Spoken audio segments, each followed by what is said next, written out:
there, and now we'll see if the floodgates open. Gersich on goal! Yes, sir! Shane Gersich makes it 2!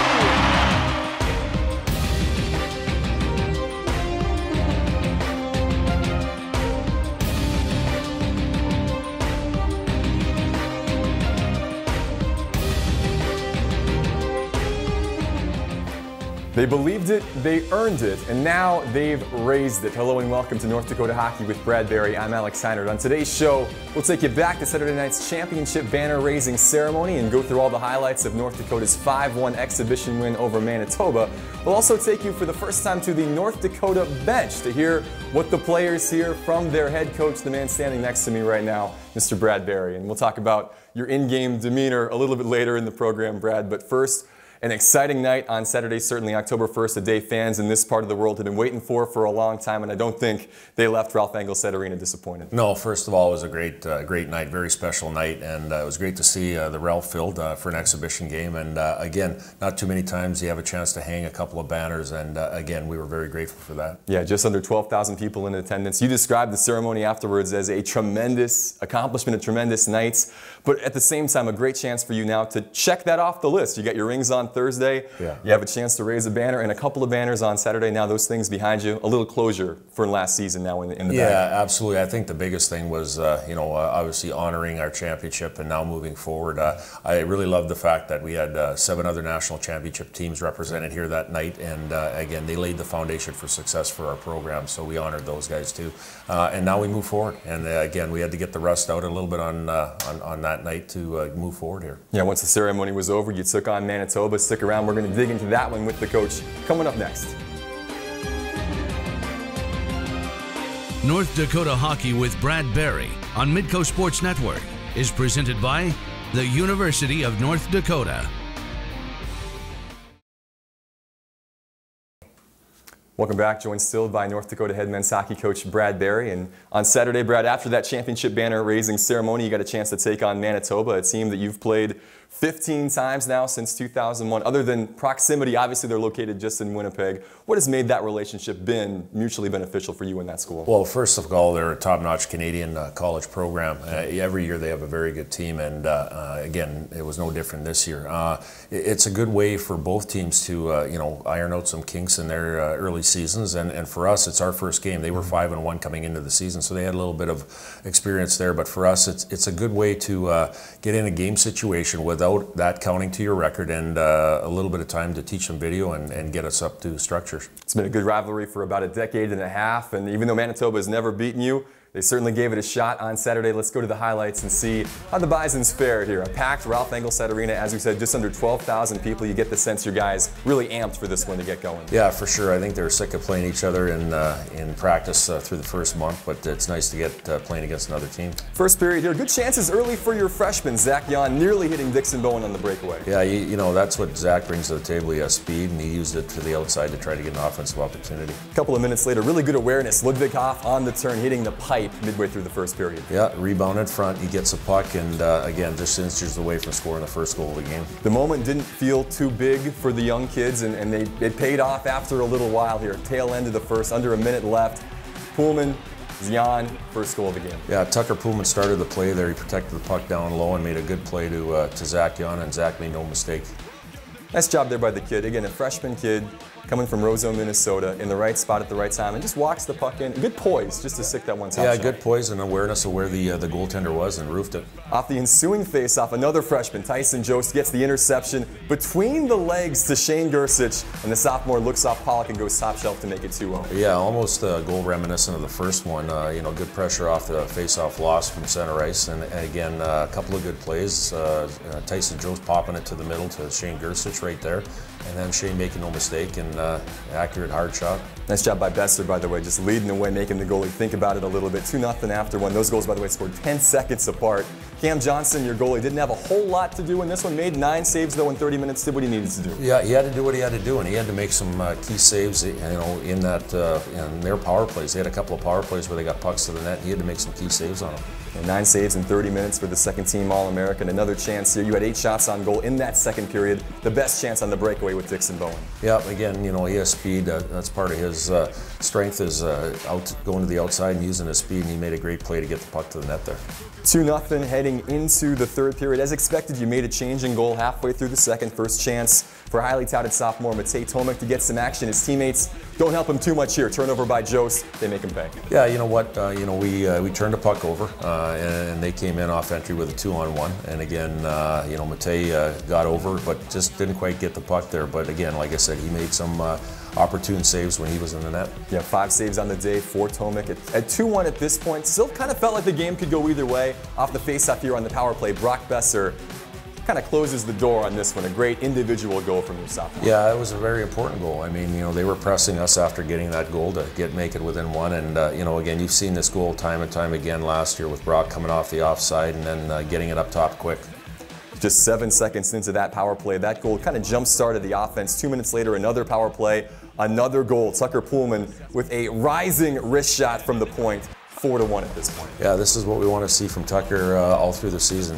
He's got a great heavy shot, and he's got shot first mentality. And look, you can see great net front there, taking away the goalie's eyes, and he made no mistake in getting the 4th goal. Closing minutes now. A nice 2-man game here between Trevor Olson and Mike Gornall. Olson shoots a little bit high, but gets the puck right back, feeds it across ice to Gornall. He just flamethrowers this home. Yep, started a good 2-on-1. We just missed the opportunity off the rush, but again, a nice play by Trevor getting over to Gorney to get the 5th one. Yeah, that one-timer made it 5-1, and that would be the final. A 3-point night for Shane Gersich. 2 assists from Tyson Jost. You go 2 for 5 on the power play. Your penalty kill shuts them out as well. We'll have a chance to see what the players think right now. The thing I'm going to remember most was when we first took a step on the ice tonight. The crowd went wild, and that was really a special moment because we could hear them. We could hear the video they were playing on the big screen in the tunnel there. So, hearing them get loud when they finally showed the highlight of us grabbing the trophy, and then obviously when we stepped onto the ice was really special. That was something that we worked so hard for last year, and we put in so much work to do that last year. So seeing that banner go up and seeing all of our fans give us all the support and stuff like that, it was really cool to see. Yeah, it was good to see that banner be raised. It's been a while since the last one was raised here, so that was awesome for us, and being a part of that team last year was just a real treat. But at the same time, we had a game to play, and we wanted to keep our focus on tonight. And I felt we went into the game with a good focus, had a good first period, and we finished strong. A few guys maybe had to shake a little bit of rust off. I think we started a little slow, but we ended well, and we carried a lot of momentum into the second period with how we ended the first. So that was huge. I thought we carried the pace of play for the most part. There's a couple times we got kind of hemmed up in our zone, but that's going to happen early on. We got a young group. We got a lot of guys with not too much experience. So it's a learning game, and I think this night was huge for us to get it behind us. It's unbelievable. I really can't even put it into words. Growing up around here, I would come to the games as a kid and always watching. It was just, I loved it. And now finally being able to be on the ice is, I don't know, I just can't put it into words. It's awesome. Really realizing how much support we have from the community is unbelievable. And seeing that banner raised, before the game too. Obviously, I wasn't a part of that, but it's just something that just kind of fires you up, and that's something that we want too as freshmen. So that's what we'll be striving for throughout the season.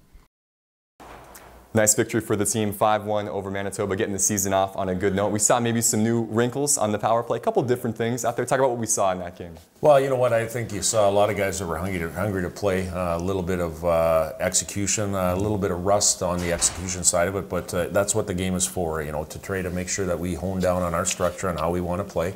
And for the most part, a lot of good things. And again, we just got to reinforce some of the things that we need to get to. Yeah, you mentioned obviously work to be done, certainly still first preseason game of the season and the only one that you get. But you could tell even, especially on the freshmen, their first time on the ice, the moment didn't feel too big, and they showed that last night. Yeah, absolutely. And I guess our message going into the game was, there is going to be a little bit of rust. And again, we wanted to make sure the staple of our game is playing with mentality, playing with that attack mentality, playing with aggressiveness as far as with and without the puck. And again, we saw that. It's just a matter of now just knowing the situations, what present itself in a game. One of the things I think people were looking forward to seeing who's going to be paired up with Brock Besser on that top line, and Tyson Jost and Shane Gersich got the call right away. Seemed to work pretty well in game number 1. Yeah, they've got some offensive opportunities early. They started very well, and they continue to play very well during the game. So again, we'll keep going through the first week here and see what the chemistry is between our lines and our D pairings. We'll talk a little more about this game coming up, and we're going to see what you had to say during the game coming up next. Bradbury mic'd up after the break. Welcome back. Well, one of our favorite features each year on North Dakota Hockey with Bradbury is our annual Mic'd Up segment during the team's outdoor winter practice. It's a lot of fun. You slap a microphone on a player, let the cameras roll, television gold typically ensues. Well, this year we didn't want to wait until after Christmas, and thanks to the gracious consent of our head coach, thankfully, we don't have to. No referees or what? Hey, Todd. How you doing, fella? Good. Thank you very much. Thank you. Great to see you again.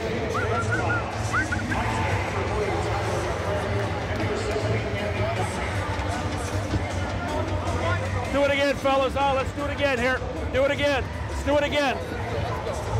Here we go. Here we go, Colton. Do it again here. Good job. Let's go here. Come on. Let's go here. Come on, Ole. Gersh. Hey. Let's go. Hurry up, hurry up, good change. That's it, good shift, good shift. Simo Hoff, Wilkie. Simo Hoff, know who you have. There you go. Good play, there you go, that's a good play. Really good play. Shawzy, good play. Way to go north there, attaboy. Yeah, Wooly, if you can wheel. I just thought, yeah, if you see a line change coming though and they're swinging, just hold. Yeah, yeah. Where's Hoffer? Hoffer, really good job there. Hey, one thing though, when you kick that puck out, they had a guy here, you went on that side of the shoulder. If you kick out, drive this way, you might get that chip. You might get that chip early. Okay, hey. Center, okay. Wing, D. We're pushing in, we're winning it back. D's coming. This guy goes and pushes through, this guy goes out off the glass. Strong side, okay? Strong side. Go, go, go, go, go! Yeah! Hey, great job. Great job. Attaboy, Bowie. Nice shot. Nice shot. Hey, good change out of the ozone. Good change out of the ozone there. Good start. That's it. That's it. Good start. Good start to the game. Let's build on it here. Keep using your speed here. Keep using your speed. Let's go here. Hey! Hey, great shift. Hey, Ole, way to come up high like that when he's in trouble there. That's a good play. Hey, good job, fella. Good job, attaboy. Hey, Nick. Nick. Hey, come here. He's falling, and the guy goes back like this. Hey, good job out there. I like how you're moving. Hey, the one thing when Pugo comes around the net there, wait until he gets to the hash, and then you can start moving, doing your thing. You went right to the middle, and he was looking low to high for you. Okay? Just be a little more patient. Okay. Shake it off. No big deal. No big deal. No big deal. 7.5 minutes left. Now we work on our puck possession, our game management. These blue lines right here. Either chipped in, this side of the blue line of this, it's going deep. On our side, on our blue line here, we have no play. Pucks are going out. Let's control our blue lines here, okay? Game management. No turnovers. Mike, good job. Good job tonight. Hey, congratulations, guys. Thank you very much. Thank you very much. Good luck during the season. Good stuff there, Brad. First of all, thanks for wearing a wire for us during the game. I know that's a little out of your comfort zone sometimes to do so, but how close of a representation is that? An exhibition game versus regular season game? Is that pretty much what it is like on the bench? Yeah, a little bit. I think, this was an exhibition game, so we don't get too probably hyped up or into it as much, just because we want to let our players play, and we want to see that information or that body work present itself. Yeah. So it's a little bit, but probably not quite like it. Sure. One of my favorite parts of that, just the line combinations, you shouting out names and getting guys out there. How much of that is already kind of set in stone? You know who's going together? Or is that a lot of on the fly, just feeling it out as things go on? Well, I think as a coach, your obligation is to make sure your players are ready, and you can't probably hold it in as far as letting them think that they know they're ready. You have to make sure that everybody knows where they're going, because if you get too many men on the ice, that's a penalty that you don't want to give up. So again, trying to be aware, because things change in a game where you have to let guys know who's on the ice at what time. In a typical regular season game, who is the most vocal coach on that bench? Well, you know what, I think, all of us at different times start barking a little bit, but one thing that I've noticed through my career as playing and coaching is that the game's changed a little bit in the coaching part of it. Before, I mean, the coaches that yell and scream all the time, they tend to lose their message sometimes during the season. So again, I think we all take part in that, but I think we're pretty controlled when it comes to the bench management side. Last thing about this, if we were going to mic up a player, obviously we wouldn't, certainly in game, but if we were going to, who's the best guy out there? You know what, I think, look at your captain, like Gage Osmus. I think he takes pretty good control of the game and lets guys know at different situations on the ebbs and flows of the game, and I think probably Gage would be one good guy to probably mic up. That's probably our top pick, too, I would say so. We got a big weekend series coming up in the regular season this weekend. We're going to talk about that matchup with Canisius when we come back.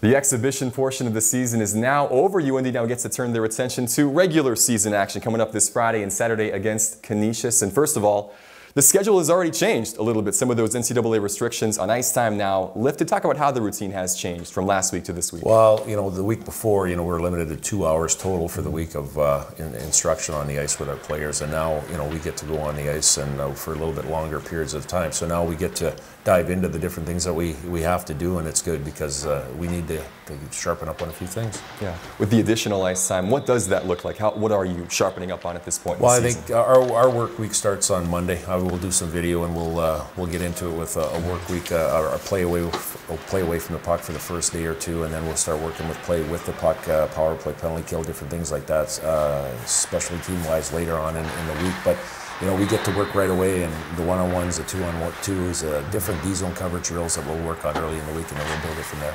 Looking ahead now to the weekends, a bit of a different start to the season than you had last year. You were out in Maine to get things going last year. It took a while to get back to the Ralph. This season, so many games at home. How big is that to start the season here in Grand Forks? I think it's huge. Last year we were on the road a lot, and it was good with a young team, and we're still young this year. But I firmly believe that with our home ice and our loyal fan support, it'll be impactful for our guys to play in front of our home crowd and hopefully get off to a great start. You take on Canisius in that start, a team from the Atlantic Hockey Conference. Picked to finish 9th out of 11 teams in that conference, but certainly you still expect a challenge from those guys coming in. Yeah, absolutely. Whether it's Canisius or any team coming into the Ralph, there's an added excitement when they come in, and they'll be gunning for us. And again, we got to make sure that we're ready. We do the things every day to give us a chance to have success. Yeah, this might not be necessarily a high-profile matchup, at least from a national landscape perspective, but at the same time, huge game in terms of pairwise. Right, it's a team you got to beat. 100%. It gets lost early in the season. Pairwise, it doesn't get talked about very much, but that's something at the end of the season that you have to win your non-conference games. We have a total of 10 this year, 11 with the. With another Hall of Fame game, but we've got to make sure that we have to take care of business on the non-conference schedule, because that's what sets you up for the national tournament. It's a Canisius team coming off a 6-2 loss in an exhibition game they had earlier this week. Do you read into that much? How much of scouting do you do with that, or are you still just maybe focusing on what you got to do? Well, all I know is as a coach, if you got a team that has lost and you're playing the upcoming week, they're going to be going hard, and they're going to prove that they want to get back in the win column, so they'll have added motivation there. So again, we don't take anything into it. All we know is we have to prepare ourselves, and we got to make sure that we're ready. For you guys, from the exhibition game to this, how much change do you think we'll see in lines and defensive pairings? I think you might see a tweak here and there, and again, we'll kind of go through the week again, and again, everybody has to earn their playing time, and that's what we're all about, but we'll try to maybe make a couple tweaks. Well, it should be a fun one to get things started as always, Coach. Thanks so much for the time this week. Best of luck this weekend. We'll talk about it next week. Thanks, Alex. Well, Brad Berry, when we come back, we'll wrap things up here on North Dakota Hockey. Stick with us. North Dakota Hockey with Brad Berry on Midco Sports Network is presented by the University of North Dakota.